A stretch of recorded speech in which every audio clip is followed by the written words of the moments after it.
Halo semuanya, terima kasih telah klik video ini. Di channel ini, saya akan membahas apapun yang saya suka, terutama mengenai criminal case, urban legend, hingga konspirasi. Selamat datang di Story Game. Dalam video kali ini, saya akan membahas sebuah kasus yang masih menjadi misteri, sebab kasus ini masih belum terpecahkan hingga saat ini, dan menjadikan kasus ini sebagai legenda yang beredar di masyarakat. So, let's start the story.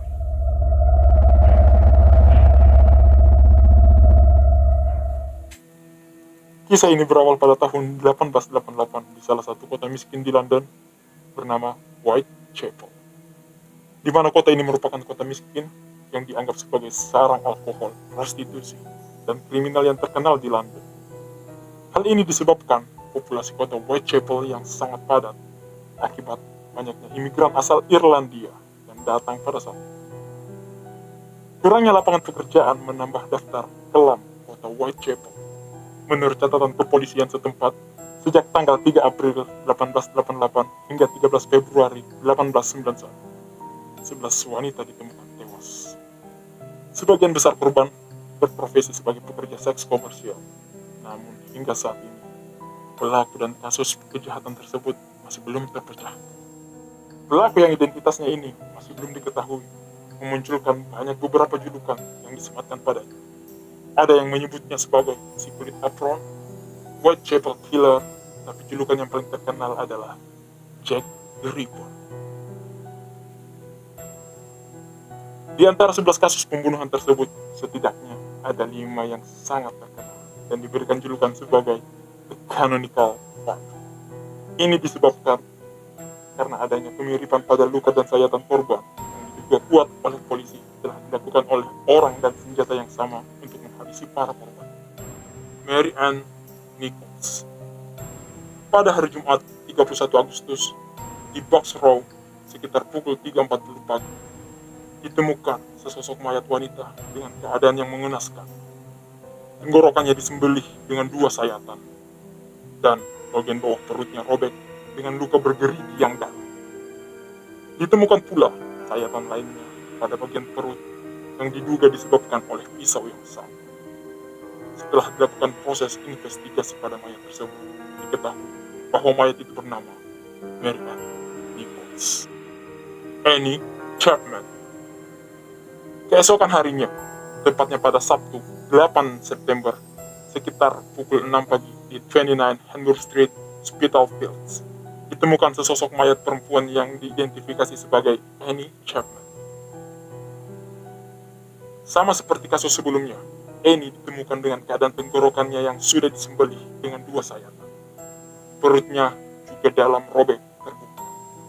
Dan kemudian diketahui bahwa rahimnya telah diambil. Dalam pemeriksaan polisi, salah seorang saksi menyatakan bahwa ia melihat Annie sekitar pukul 5.30 pagi bersama seorang pria berambut gelap yang berpenampilan lusuh.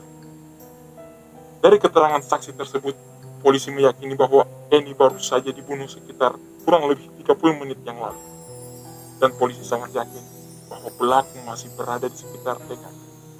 Tapi sayangnya, petugas tidak bisa menemukan pelaku.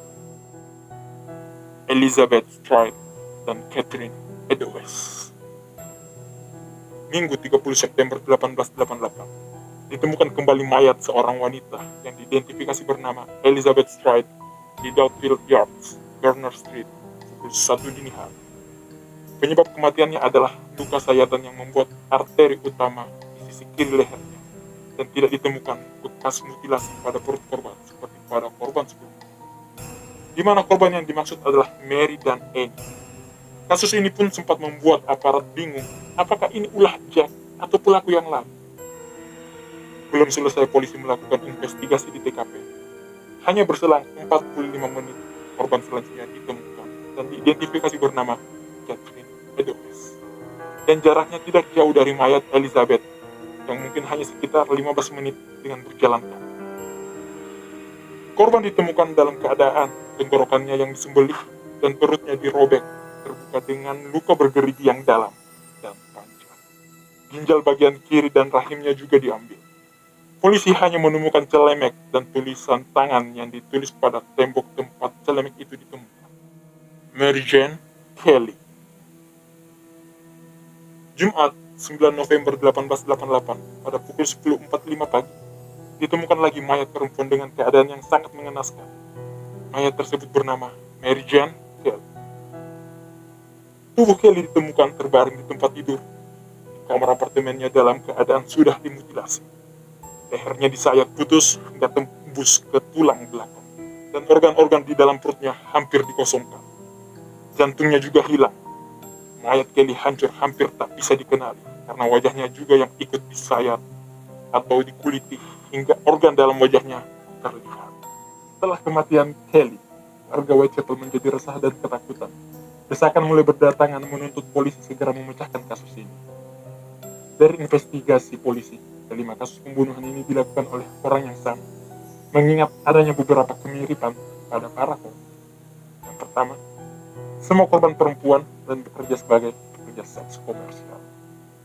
Kedua, kelima korban dibunuh pada malam hari dan mendekati akhir bulan, atau yang terakhir adalah luka sayatan pada leher dimutilasi hingga kehilangan organ dalam.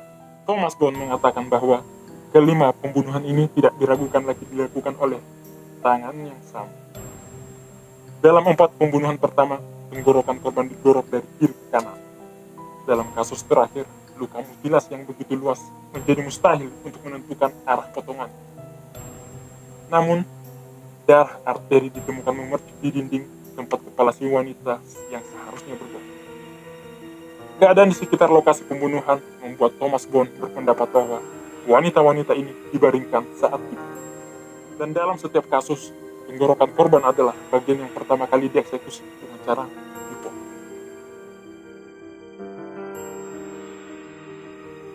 Dear Boss, saya terus mendengar polisi telah menangkap saya, tapi mereka belum melakukannya. Saya tertawa saat mereka terlihat sangat pintar dan menganggap diri mereka telah berada di jalur yang benar untuk menangkap saya. Lelucon tentang celemek kulit itu membuat saya kesal. Saya akan terus mengejar para pelacur, dan saya tidak akan berhenti untuk merobek mereka hingga saya ingin berhenti. Pekerjaan terakhir saya adalah pekerjaan yang sangat bagus. Saya bahkan tidak memberikan waktu pada wanita itu untuk menjadi. Bagaimana mereka bisa menangkap saya sekarang? Saya sangat suka dengan pekerjaan saya dan ingin memulainya lagi. Anda akan segera mendengar tentang saya dan permainan kecil yang lucu. Saya menyimpan benda merah yang saya simpan di dalam botol bir jahe yang saya dapatkan dari pekerjaan terakhir untuk menulis surat. Tapi itu menjadi tebal dan kental seperti lem, dan saya tidak bisa menggunakannya. Tinta merah sudah cukup untuk saat ini, saya harap. Pekerjaan selanjutnya yang akan saya lakukan, saya akan memotong telinga korbannya dan mengirimkannya ke polisi untuk bersenang-senang. Simpan kembali surat ini sampai saya melakukan lebih banyak pekerjaan. Pisau saya sangat tajam dan bagus, sehingga saya tidak sabar ingin bekerja kembali saat ada kesempatan. Semoga berhasil. Hormat saya, Jack the Ripper. Tidak cukup bagus untuk mengirimkan surat ini sebelum saya menghilangkan semua tinta merah yang ada di tangan saya. Belum beruntung. Mereka bilang saya seorang dokter sekarang. Dari perkataan Jack tadi, Jack seakan ingin membuat permainan di mana Jack adalah tokoh utamanya, para pelacur sebagai teka teki, dan polisi adalah para pemain. Jack seakan menantang para polisi untuk mengungkap siapa identitas dari Jack itu sendiri. Dari perkembangan kasus penyelidikan ini, setidaknya ada beberapa orang yang diduga sebagai Jack, dan saya akan membahas orang-orang yang diduga kuat adalah Jack. Di sini saya akan membahas beberapa orang yang diduga kuat adalah sebagai Jack the Ripper. Montague John Drew. Pada 9 November 1888, 7 minggu setelah peristiwa pembunuhan kelima dan sekaligus yang terakhir, jasad pengacara lulusan Oxford ini ditemukan mengapung di sungai Thames dengan kantong-kantong pakaian yang berisi sejumlah batu. Para penyidik menyimpulkan penyebab kematian sebagai tindakan bunuh diri, dan jasad itu diduga telah berada di dasar sungai selama beberapa minggu. Walaupun tidak ada bukti yang kuat yang mengaitkannya dengan pembunuhan oleh Jack the Ripper, rangkaian kejahatan itu terhenti setelah kematian, sehingga pada tahun 1894, detektif kota London yang bernama Melville Leslie memasukkan pengacara itu dalam daftar 3 orang yang teratas yang menjadi tersangka. Robert Mann. Di tahun 2009, seorang sejarawan Inggris bernama Metro mengumumkan bahwa setelah dibantu dengan penelaahan forensik dan psikologis, ia akhirnya menyingkap misteri Jack the Ripper. Metro menunjukkan kepada Robert Mann, seorang pegawai di rumah duka Whitechapel, di mana jasad para korban dibawa untuk diperiksa. Berdasarkan cara pelaku memotong-motong korbannya, para ahli sudah lama menduga bahwa Jack the Ripper memiliki pengetahuan anatomi yang memadai. Jill the Ripper. Beberapa tahun setelah kasus pembunuhan merebak, sejumlah orang termasuk Sir Arthur Conan Doyle sempat berpikir bahwa Jack the Ripper bukanlah seorang pria yang haus darah, tetapi seorang wanita.